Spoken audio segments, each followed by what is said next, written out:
All right, tell me something good. I think that the Venus Jupiter conjunction that'll be in the skies for the next 2 weeks or so in Taurus, the sign of the bull.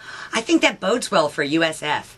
Ooh, I really do. Well, all right. I really do. I'd like to see that happen Friday night. You're doing a whole bunch of us. Right, and now for the bad news, because Mercury is retrograde in the sign of Aries. It went retrograde on Monday, and it stays that way until April, unfortunately. It doesn't go direct.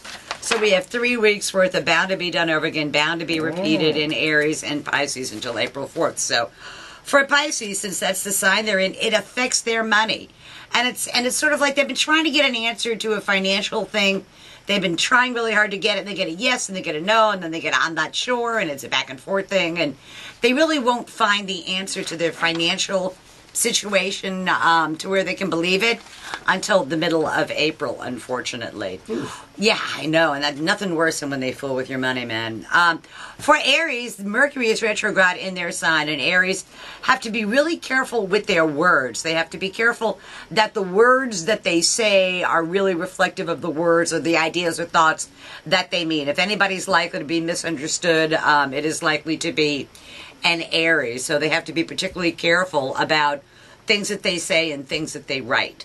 For Tauruses, Mercury is in their 12th house, and the problem with that is Tauruses are going to say, you know, we should do this, this, this, this, and this, and someone's going to turn around to the Taurus and go, okay, the job is yours. No. So they have to be really careful with what they're criticizing, and when they throw around the words, well, this is what I would do, they're going to get stuck doing that. For Gemini, that's my warning to Pat, is just to be quiet. Okay. Don't complain. To Geminis, it is in their 11th house of hopes, wishes, goals, and objectives. And Geminis, much like the United States, are trying very, very hard to achieve a team effort and a group effort. And this is where they take one step backwards for every step they take forward. It's sort of, and they're going to find themselves trying very, very hard to get all the Indians to go along with it. It's not going to happen. For Taurus, for Cancers, it's in their 10th house of career and public standing. And this is the kind of thing where the universe brings you one thing professionally and then takes it away with the other hand. So it's kind of a frustrating thing. For Leos, legal educational matters, they'll be dealing with lawyers. They'll be dealing with important matters at a distance, contracts, negotiations. And the bottom line to that, Leos, is don't believe it until after the 4th of April.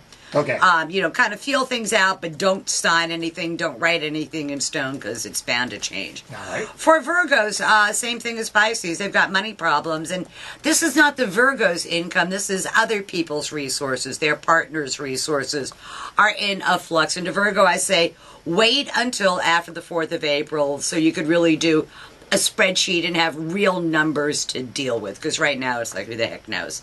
For Libras, it is in their 7th house of partners as well as open enemies, and the trouble with that is your partners say one thing when you ask them what's wrong or what it is that they want, and then the truth is they want something different and they think you should know. So it's sort of like, how do I please my partner? That answer is you don't until after April 4th. Oh.